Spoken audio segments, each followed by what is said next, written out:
la mort m'enveloppait. Les torrents de Bélial m'épouvantaient, le Sheol me cernait, la mort m'attendait.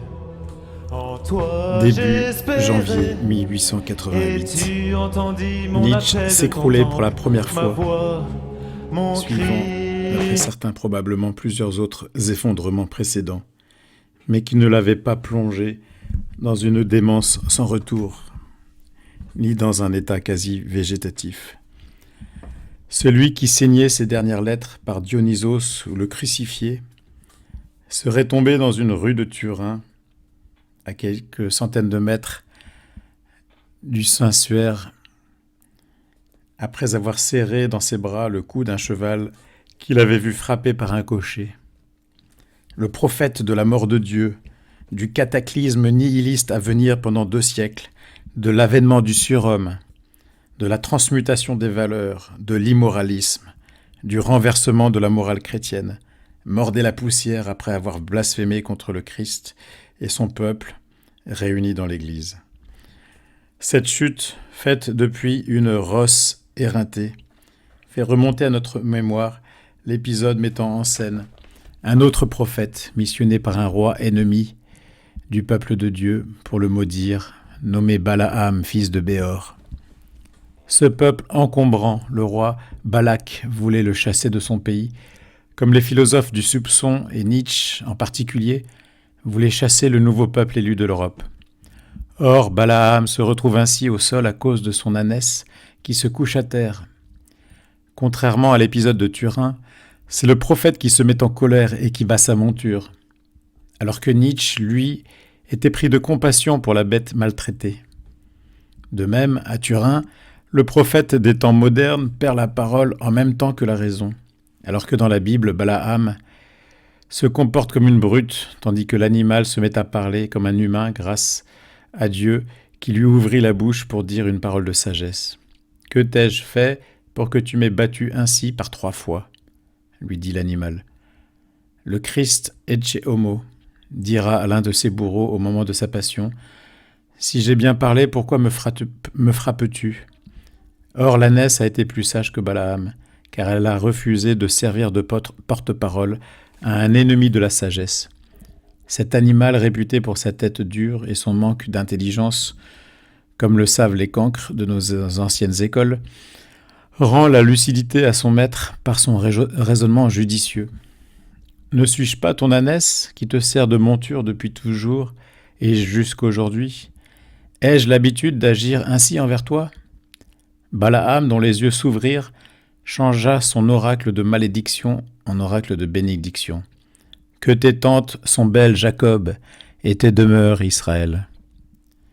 La montée d'une marée noire, annoncée par Nietzsche, pour une Europe qui va bientôt s'envelopper d'ombre, se transforme ici en vallées qui s'étendent comme des jardins au bord d'un fleuve ou à des cèdres auprès des eaux.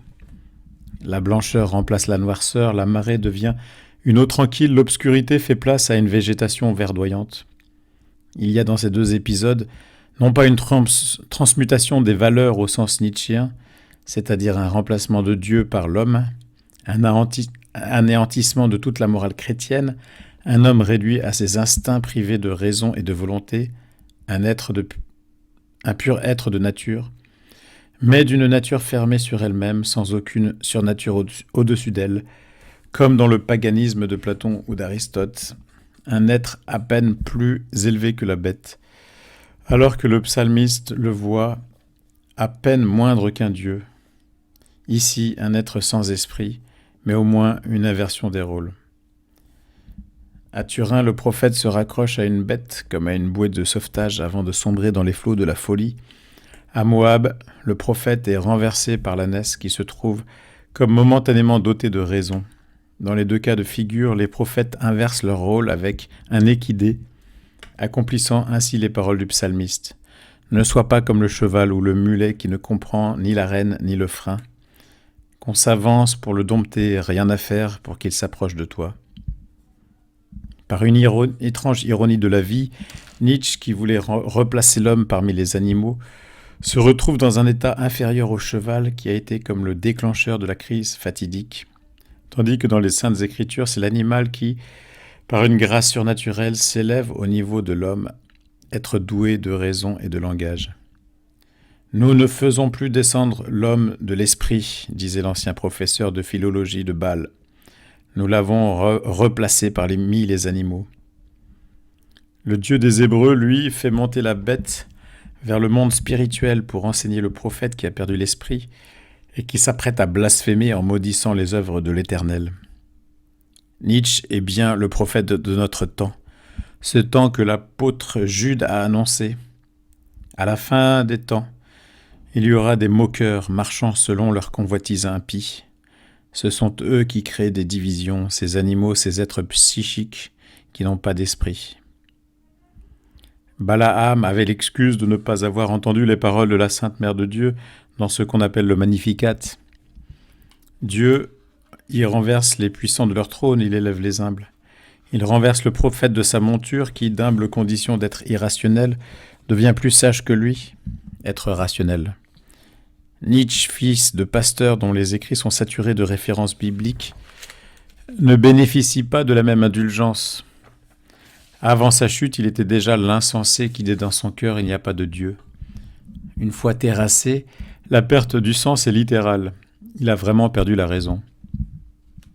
Nietzsche a voulu, tel Icare, s'élever dans le ciel, non pas pour s'approcher du soleil, mais pour le remplacer. Il se disait être l'antichrist, celui justement que saint Paul appelle l'être perdu, filius perditionis. Et dans son intention, dans sa pensée malade, dans son imagination, mais beaucoup moins dans sa vie, il ressemble à ce que l'apôtre des gentils aux Thessaloniciens, dans la 2e épître, décrit en ces termes. C'est lui qui s'élève au-dessus de tout ce qui porte le nom de Dieu ou reçoit un culte, allant jusqu'à s'asseoir en personne dans le sanctuaire de Dieu, se produisant lui-même comme Dieu. Il se voyait dans son orgueil démesuré le nouveau Dieu d'une nouvelle religion. En 1888, Nietzsche parle de lui comme d'un Dieu. On paye chèrement d'être immortel, dit-il. L'immortalité chez les anciens Grecs était synonyme de divinité. Oisiveté d'un Dieu qui se promène le long du pot, écrit-il aussi. Plus on tombe de haut, plus le choc est rude. Nietzsche est tombé de très haut, il ne s'en est jamais remis. Parmi les nombreuses sources qui sont venues gonfler le fleuve nietzschéen, il en est une principale qu'on ne peut pas ignorer au risque de ne pas comprendre l'essence de cette philosophie. Précisons en passant que Nietzsche lui-même ne se considérait pas comme un philosophe, tout du moins au début. Il se voulait avant tout psychologue ou physiologiste. Cela va dans le sens du mot qui résume sa doctrine, le naturalisme. Son naturalisme n'est pas original, pas plus que le reste de ces marottes dont on peut trouver de nombreuses traces avant lui, la mort de Dieu, l'éternel retour que l'on retrouve dans le paganisme ou le bouddhisme, le nihilisme, l'aliénation de l'homme en Dieu sur lequel on projette nos propres qualités, était déjà enseigné par Feuerbach. L'avantage du végétarisme, l'immoralisme, la grande politique à la Machiavel, l'évolution de Darwin, etc. Cependant, quand on lit Nietzsche, on voit bien que tous ces thèmes sont réductibles au principe du naturalisme. Avant de dire pourquoi, qu'on nous permette de faire un deuxième parallèle historique entre la vie de Nietzsche et celle d'un de ses contemporains qu'il aurait pu rencontrer lors de son séjour à Rome, le grand pape thomiste Léon XIII.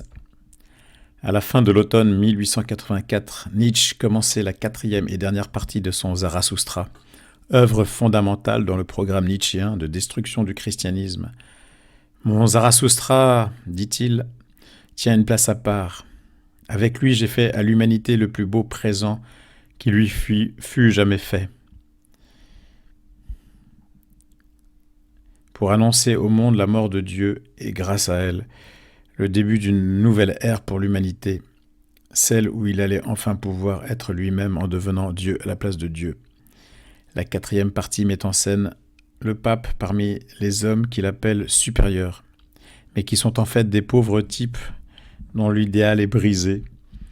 L'illusion du pape et la croyance en l'existence de Dieu que Zarathoustra vient anéantir en dévoilant en même temps le mensonge qu'est la morale chrétienne. Cette découverte est un événement qui n'a pas son égal, une véritable catastrophe, pour reprendre les mots même de Nietzsche, une brisure dans l'histoire de l'humanité. Le lion, symbole de la puissance, de l'indépendance, de la révolte contre les valeurs anciennes, apparaît au fil du livre. Il annonce que l'heure de la venue du surhomme est venue et que les dieux sont morts. Le lion est venu, mes enfants sont proches. Zarathoustra a mûri, mon heure est venue. Voici mon aube matinale, ma journée commence. Lève-toi donc, lève-toi au grand midi. Le lion dans la Nouvelle Alliance symbolise la puissance du Messie, celui qu'on appelle le lion de Juda, mais également le diable, Lucifer, l'astre lumineux qui se lève tôt le matin, qui cherche à perdre les âmes. Soyez sobres, veillez, conseille saint Pierre dans sa première épître. Votre parti adverse, le diable, comme un lion rugissant, rôde, cherchant qui dévorer. Nietzsche remplace le Christ, la lumière qui se lève à l'Orient, pour éclairer les hommes et les sauver par la résurrection, par une lumière trompeuse de l'ange déguisé en ange de lumière. Au lion de la tribu de Juda est substituée la bête de l'Apocalypse. La bête que je vis ressemblait à une panthère, avec les pattes comme celles d'un ours et la gueule comme une gueule de lion. Et le dragon lui transmit sa puissance et son trône et un pouvoir immense. Cette inauguration d'une nouvelle ère pour l'homme, annoncée par Nietzsche, avec une montée en puissance de l'adversaire du christianisme, grâce à un pouvoir accru, et avec comme objectif la destruction de l'Église, de ses croyances, de sa morale, coïncide avec un autre événement. Celui-ci ne met pas en scène la mule du pape, ni ses mules rouges non plus, c'est-à-dire ses chaussures, mais un autre personnage souvent représenté de la même couleur que ses souliers papales. Le 13 octobre 1884 au matin, en effet, le pape Léon XIII était témoin, après la célébration de la messe, d'un dialogue entre Dieu et Satan, pendant lequel celui-ci demandait, d'une voix gutturale et dure, plus de temps et de pouvoir, afin de détruire ton Église. Dieu de lui répondre, combien de temps, combien de pouvoir. Le prince de ce monde lui demanda 75 à 100 ans et un plus grand pouvoir sur ceux qui se mettent à mon service. Le souverain pontife ajouta qu'il vit la terre comme enveloppée de ténèbres et d'un abîme, dont il vit sortir une légion de démons qui se répandaient sur le monde pour détruire les œuvres de l'Église et s'attaquer à l'Église elle-même, qu'il vit réduite à l'extrémité. Cette vision et cette voix nous rappellent une expérience que Nietzsche fit aussi, à en croire Jacques Roger, cité par Didier Rance dans son captivant livre « Nietzsche et le crucifié », ouvrage qui nous a fait découvrir un philosophe humain, trop humain. Vivant une vie de petit rentier, plus préoccupé en 1888 de son confort petit bourgeois que de la destruction du monde ancien, loin de la légende dorée imposée par sa sœur et par certains universitaires. Il nous a donné l'idée de rédiger la présente réflexion. Monsieur Roger, donc, écrivait « Jusqu'en 1868 ou 1869, quand Nietzsche a des hallucinations auditives, un être épouvantable se tient derrière sa chaise et lui dit des mots qui l'effraient sur un ton inarticulé, inhumain. D'aucuns mettront ce genre de phénomène sur le compte de sa syphilis. Nous sommes quand même 20 ans avant la crise finale de la démence avérée. Il se peut que cela soit lié à sa maladie. Mais dans les évangiles, nous voyons le malin se servir de la maladie pour agir sur les hommes. Comme il sortait, voilà qu'on lui présenta un démoniaque muet.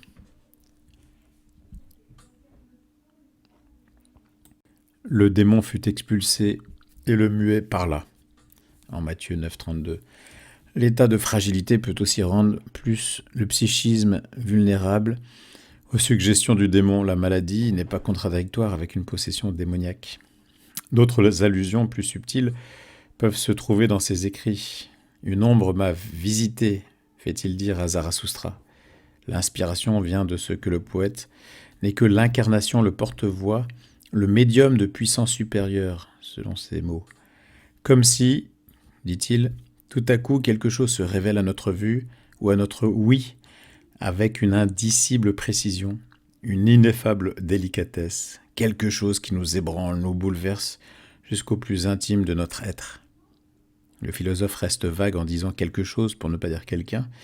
Il s'excuse presque de verser dans les fables du christianisme et de donner l'impression qu'il évoque ici un être surnaturel.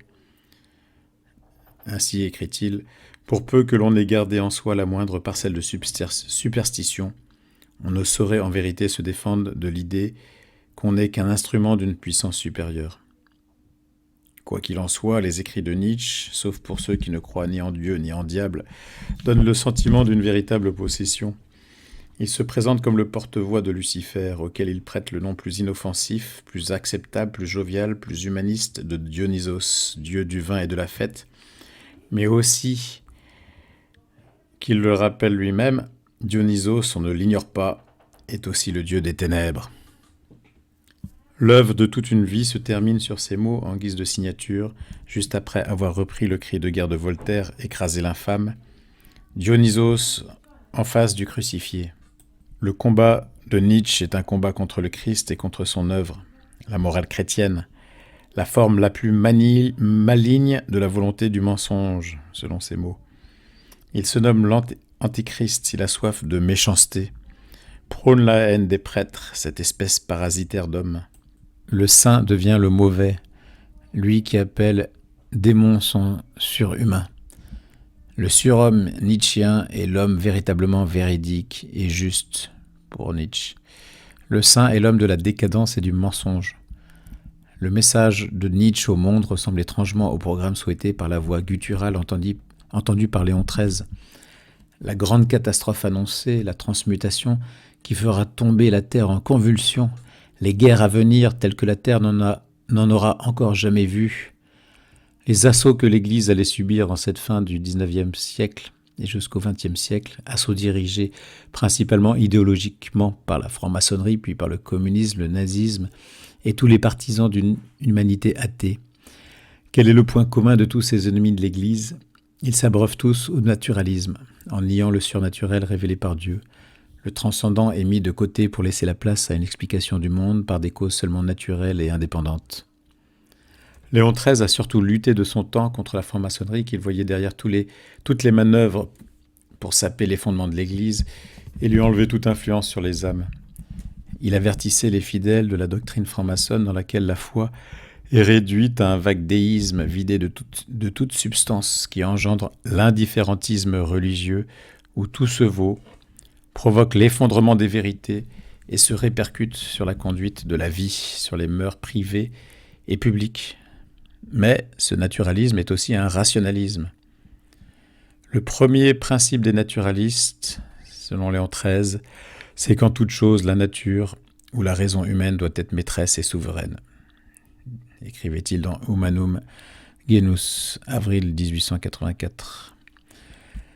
Si la métaphysique est condamnée par ce naturalisme, si l'on ne peut plus connaître avec certitude un Dieu qui a créé le monde et qui le gouverne par sa providence, une loi éternelle dont les prescriptions ordonnent de respecter l'ordre de la nature et défendent de le troubler, une fin dernière placée pour l'âme dans une région supérieure aux choses humaines et au-delà de cette hôtellerie terrestre, si les francs-maçons ne gardent même plus dans leur intégrité et dans leur certitude les vérités accessibles à la seule lumière de la raison naturelle, telles que sont assurément l'existence de Dieu, la spiritualité et l'immortalité de l'âme, ils n'effacent pas entièrement la possibilité du spirituel et ne nient pas la raison.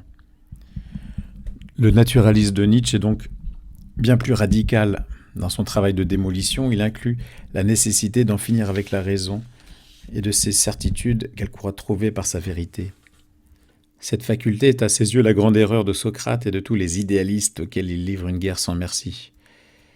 Le christianisme aussi est un idéalisme, car il a hérité de Platon le faux monde des essences, ses idées subsistent en sa part, mais aussi des substances séparées d'Aristote ou de son premier moteur qui meut tout le reste en se désirant lui-même.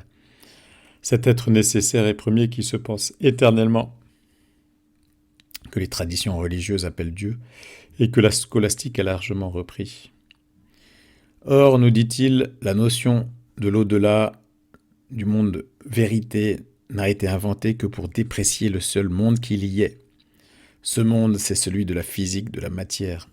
Bergson disait que Raveson coupait l'histoire de la philosophie en deux, non en fonction d'un avant et d'un après Nietzsche, mais du matérialisme et du spiritualisme. Platon, Aristote, saint Thomas font partie de celui-ci, Nietzsche et Marx de celui-là. Pour Nietzsche est contre nature ce qui ne se réduit pas à la nature, et la nature se réduit à la matière. Aucune place n'est prévue pour l'esprit dans un monde qui s'autosuffit et qui est un éternel retour de ce qui a toujours été. Selon ces mots, la répétition absolue et infinie de toute chose. Il critique l'idéalisme sans se rendre bien compte que sa propre pensée est issue en partie de l'idéalisme hegelien et de sa dialectique. Que pour lui tout est contradictoire et se résout dans la contradiction, et pour Zarathustra, toutes les contradictions sont liées par une unité nouvelle. Ce qu'il nomme réalisme signifie en fait matérialisme et non une doctrine du primat de l'idée sur le réel, comme chez saint Thomas d'Aquin. Mais est-ce bien vrai que le réel se limite au matériel ?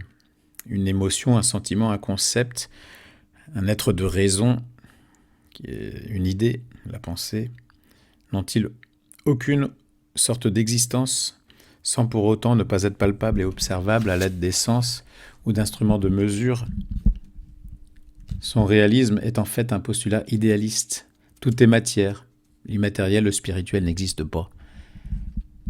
Il n'a pas apprécié qu'on laisse suspecter de darwinisme à cause des critiques qu'avait suscité son concept du surhumain. Cependant, l'homme n'est pour lui que le produit de l'évolution matérielle, un être psychique sans doute plus développé que les autres animaux, mais faisant autant et pas plus partie que lui de la nature. D'où son attachement paradoxal au bouddhisme, certes simple philosophie sans Dieu personnel, sagesse visant une hygiène de vie, mais fondamentalement antimatérialiste dont la finalité est de fuir les passions, de ne plus rien ressentir pour ne plus souffrir. N'est-ce pas là le mépris du corps que Nietzsche reproche au christianisme, le renoncement à soi, la négation de la vie ? Il pense que le christianisme a répandu l'inimitié de la vie, car il a enseigné à mépriser les tout premiers instincts de la vie. Le christianisme a inventé l'âme pour faire périr le corps dans les conditions premières de la vie. Dans la sexualité, on a enseigné à voir quelque chose d'impur. Dans la plus profonde nécessité de la croissance, dans le sévère amour de soi, on a cherché un principe mauvais. Tous ces préjugés laissent perplexe et posent la question de la connaissance qu'avait Nietzsche du christianisme. Est-ce cela qu'il retient du luthérianisme de son enfance ? Certes, la vision de Luther de la nature après la chute originelle n'est pas optimiste. Le libre arbitre n'existe plus, la raison est devenue la grande putain du diable, la concupiscence triomphe et est invincible, la chair est sous l'empire du péché. Pour le catholicisme, la sexualité n'est pas mauvaise en soi, et elle sert à la sanctification des époux. Elle est mauvaise dans de mauvaises conditions, quand elle est vécue en dehors du dessein divin et de sa finalité. Quel auteur catholique n'a pas dit que la charité bien ordonnée commençait par soi-même ?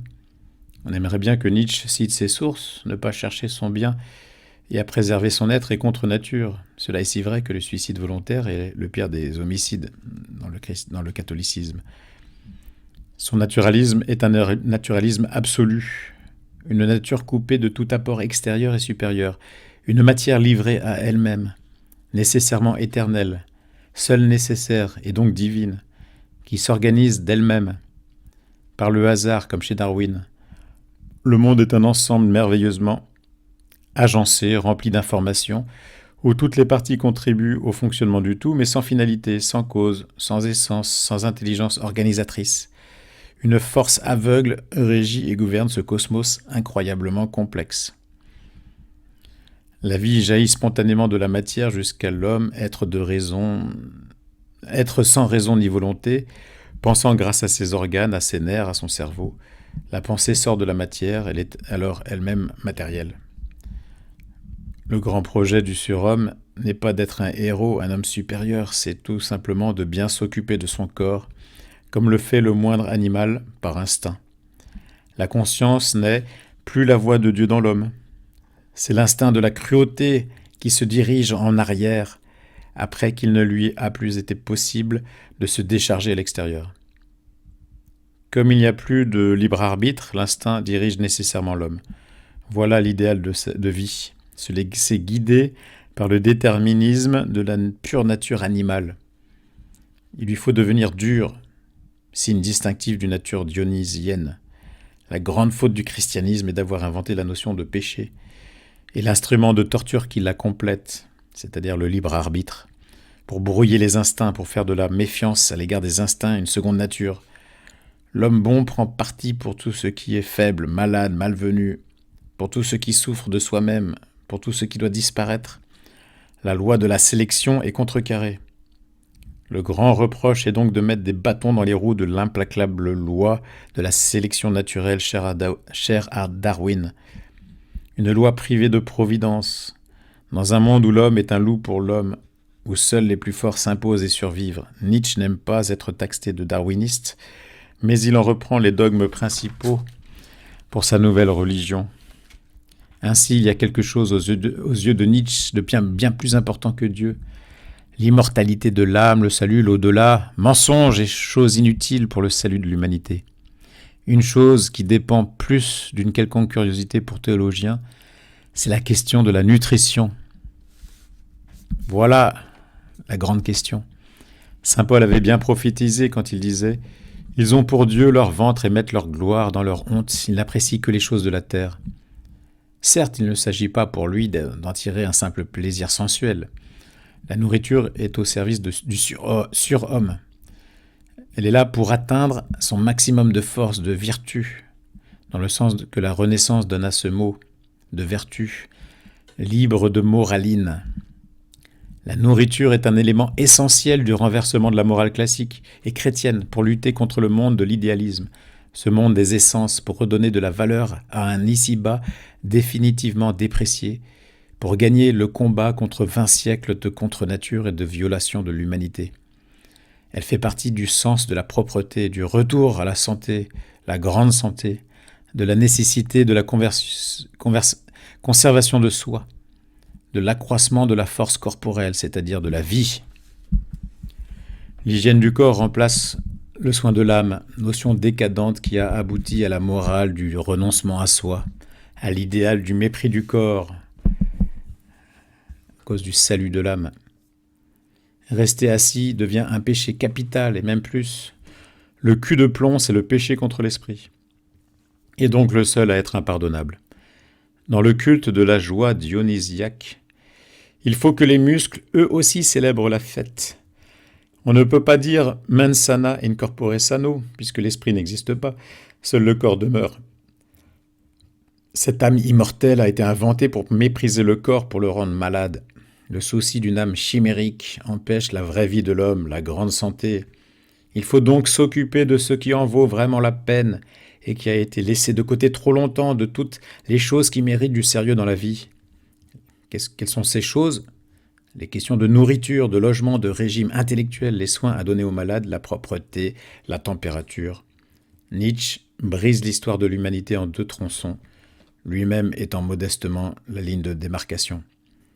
On peut s'interroger sur sa connaissance historique de l'Église, en tout cas de l'Église catholique et romaine, qui pendant des siècles s'est souciée de nourrir les pauvres, de fonder les hôpitaux, des écoles, des universités, des orphelinats, des léproseries, l'instruction et l'éducation du peuple. L'Église n'a pas attendu l'État-providence moderne pour répondre à tous ces besoins sérieux. Cependant, elle n'a pas amputé l'homme, en faisant cela, en s'occupant du corps, de sa partie la meilleure, et ne l'a pas réduit à la seule corporalité. Elle l'a maintenu entre les 2 mondes du matériel et du spirituel. L'homme n'est ni ange ni bête.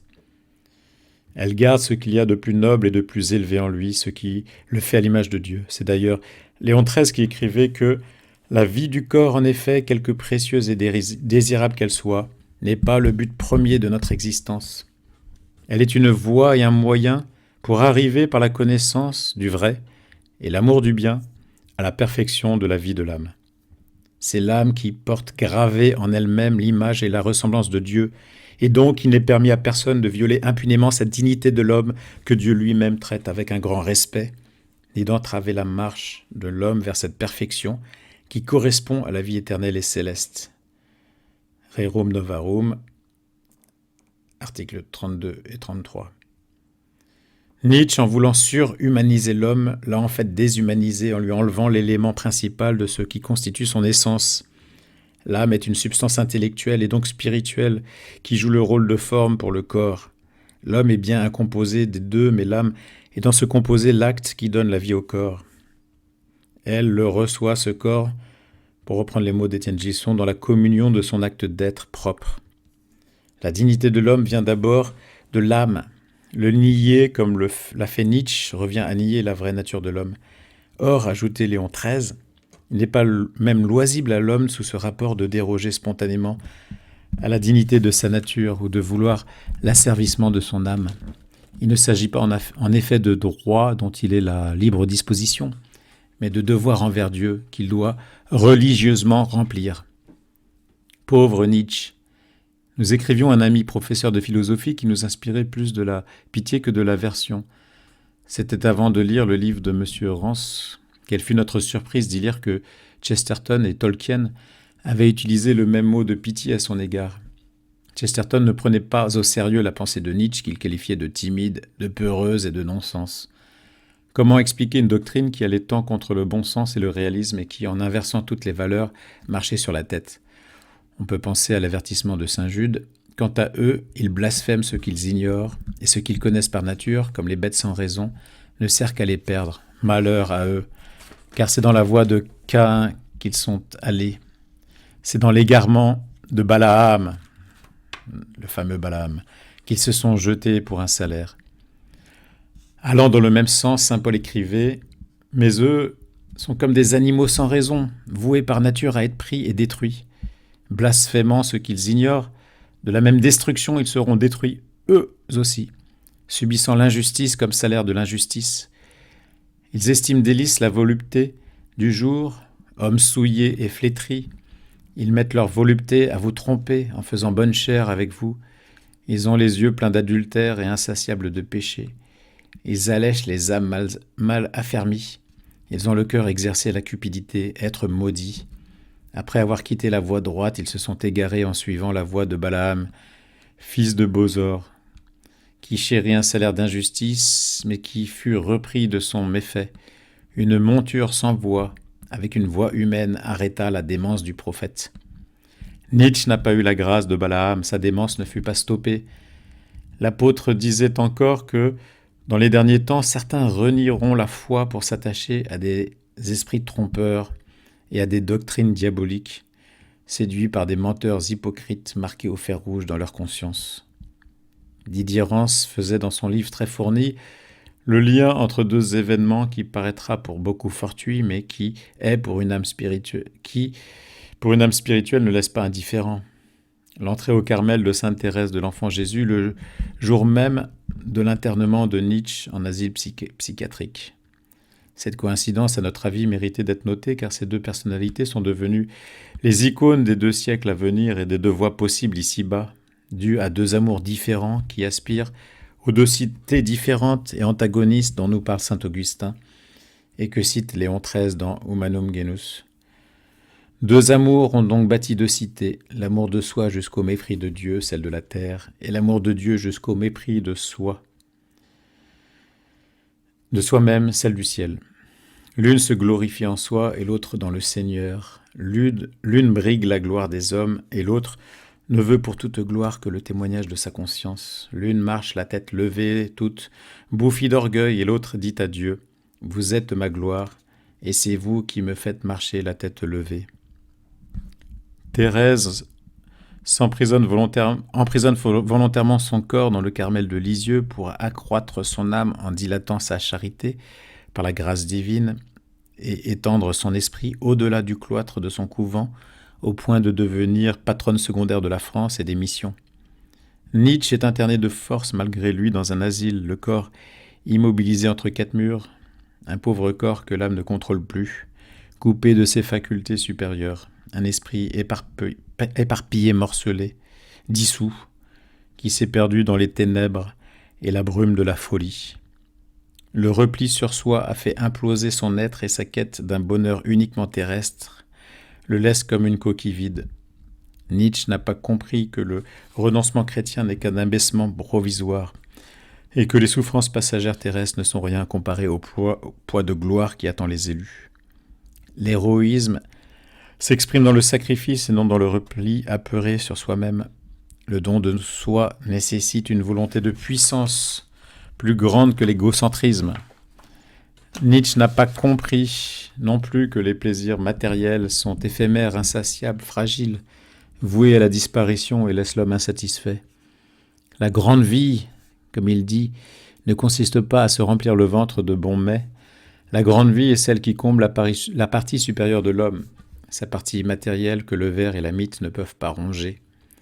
La grande vie requiert un grand bonheur. Thérèse savait que la lumière de gloire et de la vision béatifique peut seule étancher la soif d'absolu inscrite dans le cœur de l'homme. Nietzsche ou Thérèse, ce sont les deux voix du premier psaume. La vie ou la mort, la haine ou l'amour, la joie ou la tristesse, la franc-maçonnerie ou Léon XIII, Balaam ou Israël, la cité terrestre ou la cité céleste, Babylone, la grande prostituée ou la Jérusalem d'en haut, Dionysos ou le crucifié. L'avez-vous compris ? Pourquoi Nietzsche plaît-il autant ? C'est ce que nous allons dire pour conclure. Parce qu'il est prophète en son pays et de son temps, qui sont les derniers, où l'homme a perdu sa dignité d'image de Dieu et est devenu un animal parmi les autres. Le cardinal de Lubac dresse le bilan en peu de mots dans son drame de l'humanisme athée. Là où il n'y a pas de Dieu, il n'y a point d'homme non plus. Il se pose ainsi la question, qu'est devenu l'homme de cet humanisme athée ? Et en donne la réponse. Un être que l'on ose à peine encore appeler être, une chose qui n'a plus de dedans, une cellule tout entière immergée dans une masse en devenir. Il n'y a donc plus en lui ni fixité ni profondeur. Qu'on n'y cherche donc pas quelque retraite inviolable, qu'on n'y prétende pas découvrir quelque valeur imposant à tous le respect. Rien n'empêche de l'utiliser comme un matériel ou comme un outil, que ce soit en vue de préparer quelque société future ou d'assurer dans le présent même la domination d'un groupe privilégié. Rien n'empêche même de le rejeter comme inutilisable. Cet homme est, à la lettre, dissous. Que ce soit au nom du mythe ou au nom de la dialectique, perdant la vérité, il se perd lui-même. En réalité, il n'y a plus d'homme parce qu'il n'y a plus rien qui dépasse l'homme. Cela rejoint la conclusion d'un admirateur contemporain de Nietzsche, Luc Ferry, qui, pour répondre à la question dans son livre « Qu'est-ce qu'une vie réussie ?», proposait comme réponse ultime un spiritualisme laïque, susceptible de réconcilier toutes les sensibilités matérialistes et spiritualistes, religieuses ou non, grâce à des formes de nouvelles transcendances horizontales et non plus verticales. Si l'on veut, enracinées dans l'humain et non plus dans des entités extérieures et supérieures à lui. Merci d'avoir écouté cette leçon. N'hésitez pas à liker, comme on dit dans cet anglicisme un peu grossier, et à vous abonner aussi à cette chaîne parce qu'il y aura de nombreux autres numéros.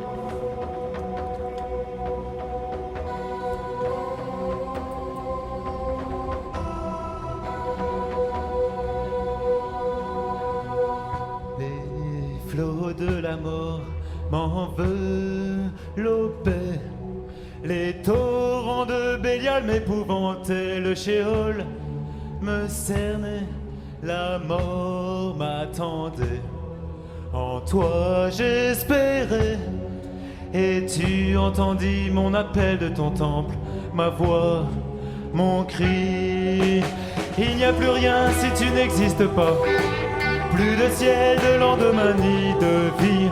Et si l'homme croit se suffire loin de toi, la solitude de son cœur volera sa vie. Il n'y a plus rien si tu n'existes pas, plus de ciel, de lendemain, ni de vie. Et si l'homme croit se suffire loin de toi, la solitude de son cœur volera sa vie. Je me suis épuisé en gémissements, mes yeux et ma face sont rongés par les pleurs la nuit. Le jour reçois mon secours. Que gagnes-tu à mon sang, à ma descente dans la tombe aux enfers, au séjour des morts? Il n'y a plus rien si tu n'existes pas, plus de ciel, de lendemain ni de vie.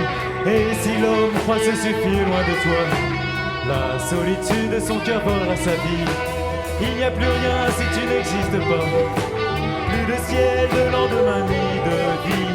Et si l'homme croit se suffire loin de toi, la solitude de son cœur volera sa vie.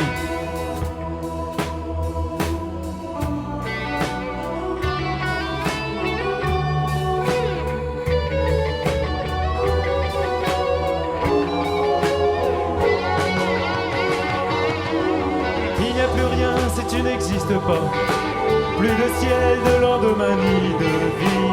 Et si l'homme croit se suffire loin de toi, la solitude de son cœur volera sa vie. Il n'y a plus rien si tu n'existes pas, plus de ciel, de lendemain ni de vie. Et si l'homme croit se suffire loin de toi, la solitude de son cœur volera sa vie.